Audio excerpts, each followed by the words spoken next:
नमस्कार दोस्तों, पीसीएस पाठशाला में आप सभी का स्वागत है। टीजीटी पीजीटी हिस्ट्री का मॉक टेस्ट चल रहा है दोस्तों। टीजीटी पीजीटी हिस्ट्री का मॉक टेस्ट चल रहा है। यह यूपी के लिए भी इंपॉर्टेंट है, केबीएस एनबीएस आदि के लिए भी इंपॉर्टेंट है, लेकिन विशेष रूप से यह यूपी के लिए चल रहा है। तो यह पाँचवीं सीरीज है दोस्तों, पाँचवीं सीरीज है UP TGT PGT history mock test का, पाँचवीं सीरीज है। अगर इसके पहले का वीडियो अगर आप लोगों ने नहीं देखा है तो प्लेलिस्ट में जाइएगा। TGT PGT history mock test के नाम से प्लेलिस्ट बनी हुई है, तो जाइए देखिए। इसमें हिस्ट्री के प्रश्न रहेंगे, हिस्ट्री पीजीटी के, चाहे जीआईसी पीजीटी हो या फिर यूपी पीजीटी हो, या फिर आपका यूपी टीजीटी पीजीटी हो, जीआईसी पीजीटी हो, KBS NBS DSSB TGT PGT हो, सबके लिए यह इंपॉर्टेंट है। इतना तो समझाना नहीं पड़ेगा आपको, आप जानते ही हैं। तो यह पाँचवीं सीरीज है। अगर इसके पहले का वीडियो नहीं देखे हैं तो प्लेलिस्ट में जाइएगा। TGT PGT history mock test के नाम से प्लेलिस्ट बनी हुई है दोस्तों। एक बात और कहना चाहूँगा आप लोगों से कि 5500 वन लाइनर क्वेश्चन जो टीजीटी पीजीटी के लिए इंपॉर्टेंट है, टीजीटी पीजीटी के लिए इंपॉर्टेंट है। 5500 वन लाइनर क्वेश्चन जो टीजीटी पीजीटी हिस्ट्री के लिए इंपॉर्टेंट है, आप लोग डाउनलोड कर सकते हैं। डिस्क्रिप्शन में लिंक दिया गया है, आप 5500 वन लाइनर क्वेश्चन पीडीएफ आप लोग डाउनलोड कर लीजिए। टीजीटी पीजीटी हिस्ट्री के लिए ये वह जो वन लाइनर प्रश्न है वह अति महत्वपूर्ण है दोस्तों। उसका कुछ चार्ज है, आप चार्ज कटाकर आप लोग डाउनलोड कर सकते हैं। बहुत ही महत्वपूर्ण पीडीएफ है दोस्तों, बहुत ही महत्वपूर्ण पीडीएफ है। अगर किसी प्रकार की असुविधा होती है तो आप लोग हमारे ऑफिशियल व्हाट्सएप नंबर पर मैसेज कर सकते हैं। ऑफिशियल व्हाट्सएप नंबर डिस्क्रिप्शन में दिया गया है, आप मैसेज करिएगा, कॉल बिल्कुल मत करिएगा दोस्तों। और जो भी मटेरियल है दोस्तों चार्जेबल है, और हिस्ट्री, ज्योग्राफी, सिविक्स, इकोनॉमिक्स सबका हैंड रिटन नोट्स आपको मिल जाएगा, और सभी नोट्स चार्जेबल हैं, सभी नोट्स बेहतरीन हैं।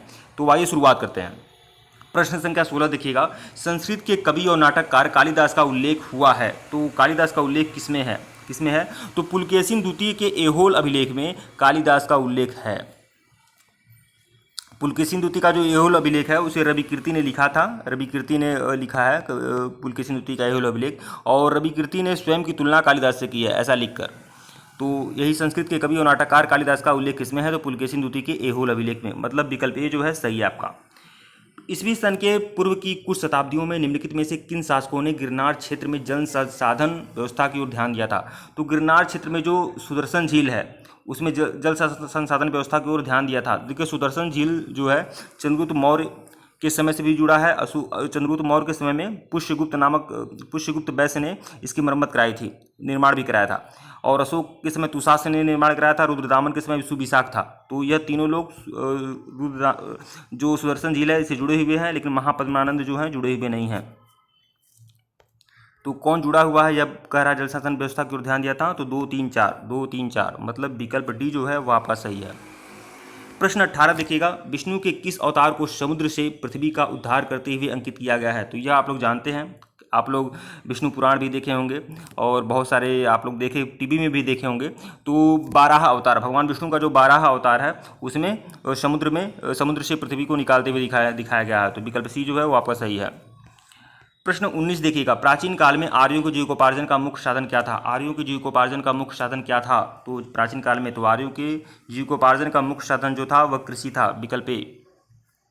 सबसे प्राचीन भारतीय साहित्य वेद है, कुल वेदों की संख्या क्या है? तो देखिए कुल वेद की संख्या क्या है? 4। आप जानते हैं ऋग्वेद, यजुर्वेद, सामवेद, अथर्ववेद, 4 वेद हैं, और इन चारों के 4 उपवेद भी हैं, 4 उपवेद भी हैं, बता दे रहा हूँ। ऋग्वेद का जो उपवेद है वह आपका है आयुर्वेद, ऋग्वेद का उपवेद है आयुर्वेद। और फिर आपका यजुर्वेद का जो उपवेद है वह है धनुर्वेद। और फिर आपका सामवेद का जो उपवेद है वह है गांधारवेद जो है सामवेद का उपवेद है। और आपका जो अर्थशास्त्र का उपवेद है वह है अथर्ववेद का जो उपवेद है वह है अर्थशास्त्र। तो यह चीज़ ध्यान में रखिएगा, यह भी आपको उपवेद भी कई बार परीक्षाओं में पूछता रहता है। प्रश्न 21 देखिएगा। कौटिल्य का अर्थशास्त्र है एक क्या है? कौटिल्य का अर्थशास्त्र क्या है? तो 4 ऑप्शन है। तो कौटिल्य का अर्थशास्त्र जो है आपका शासन के सिद्धांतों की पुस्तक है, विकल्प डी। कौटिल्य का जो अर्थशास्त्र है शासन के सिद्धांतों की पुस्तक है। कौटिल्य का जो अर्थशास्त्र है वह 15 अधिकरणों में विभाजित है, 15 अधिकरण हैं और 180 प्रकरण हैं, इसमें विभाजित है कौटिल्य का अर्थशास्त्र। प्रश्न 22 देखिएगा। निम्नलिखित में से कौन एक शैलीकृत स्थापत्य कला का उदाहरण है? तो देखिए शैलीकृत स्थापत्य कला के उदाहरण सभी हैं, लेकिन शैलीकृत स्थापत्य कला का सर्वोत्तम उदाहरण अगर देखा जाए तो वह है कैलाश मंदिर एलोरा। कैलाश मंदिर एलोरा जो है शैलीकृत स्थापत्य कला का अच्छा उदाहरण है, विकल्प सी। यहाँ पर सर्वोत्तम या अच्छा लिखना चाहिए। तो कैलाश मंदिर एलोरा जो है शैलीकृत स्थापत्य कला का उत्तम उदाहरण है। यहाँ एक ही पत्थर से यह मंदिर बना है कैलाश मंदिर, जो एलोरा में है। इसको बनाने वाले कौन थे? कैलाश मंदिर एलोरा को बनाने वाले राष्ट्रकूट शासक कृष्ण प्रथम थे। कृष्ण प्रथम, ध्यान में रखिएगा आप लोग। प्रश्न 23 देखिएगा, प्राचीन भारत के विश्वोत्पत्ति विषयक धारणाओं के अनुसार 4 युगों के चक्र का क्रम क्या है? तो सतयुग, त्रेता, द्वापर, कलयुग आप जानते हैं। तो यहाँ पर सतयुग को कृत कहा गया है, कृत भी होता है सतयुग का कभी पर्यायवाची। तो कृत, त्रेता, द्वापर और कलयुग, मतलब विकल्प सी जो है वो आपका सही है। प्रश्न 24 देखिएगा, ऋग्वैदिक काल के प्रारंभ में निम्न में से किसे महत्वपूर्ण मूल्यवान संपत्ति समझा जाता है? तो ऋग्वैदिक काल के प्रारंभ में किसे मूल्यवान संपत्ति समझा जाता है?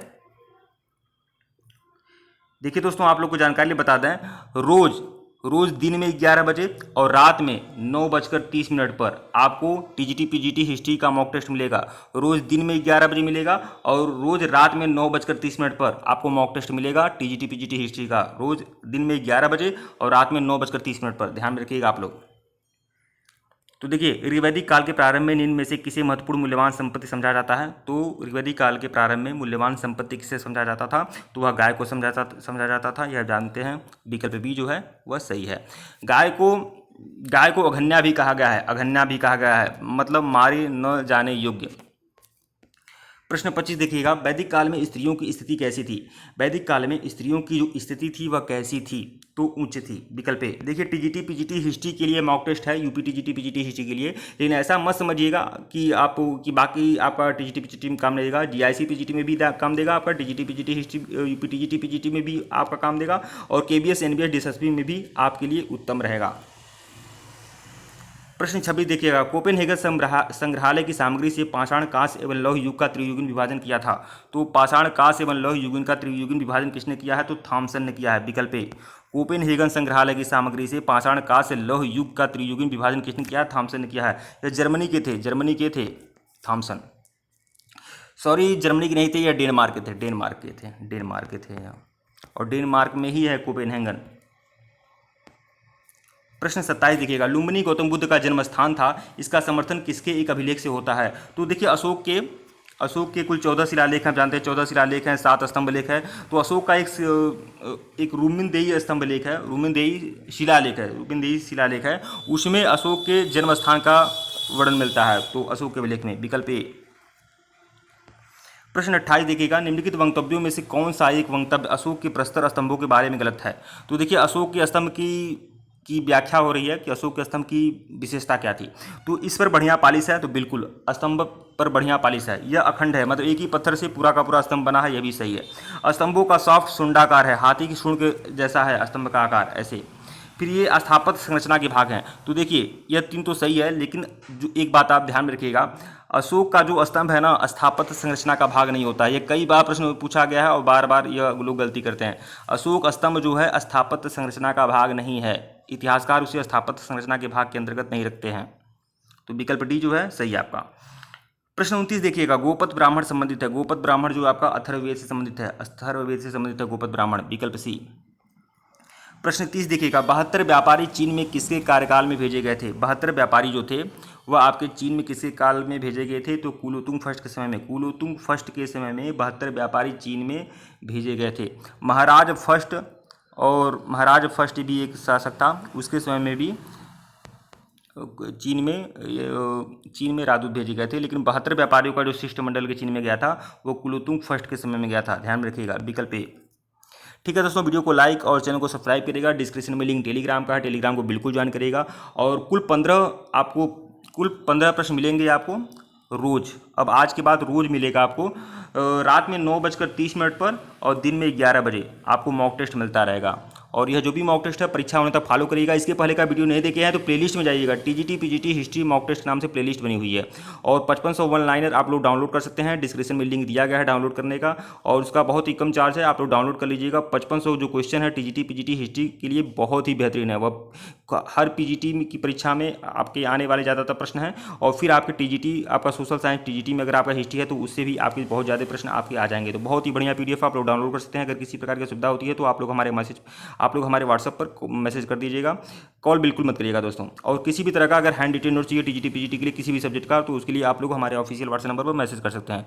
ठीक है दोस्तों, वीडियो को लाइक और चैनल को सब्सक्राइब करेगा। टेलीग्राम बिल्कुल ज्वाइन करिएगा। देखिए, जीआईसी पीजीटी के नाम से, जीआईसी पीजीटी ओनली जीएस के नाम से टेलीग्राम बनाया गया है, लिंक डिस्क्रिप्शन में है, आप लोग ज्वाइन कर लीजिएगा। टीजीटी पीजीटी जितने लोग हैं आप लोग ज्वाइन कर लीजिएगा, बहुत ही बढ़िया बेहतरीन, कम से कम 1500 लोग जुड़े हुए हैं, तो आप भी लोग उससे जुड़ जाइएगा, क्योंकि बहुत सारे मटेरियल टेलीग्राम पर भी मिलते रहते हैं। ठीक है दोस्तों, वीडियो को लाइक और चैनल को सब्सक्राइब करिएगा और इस वीडियो को शेयर जरूर करिएगा अगर आप चाहते हैं कि इस तरह के वीडियो आपको मिलते रहे तो। धन्यवाद।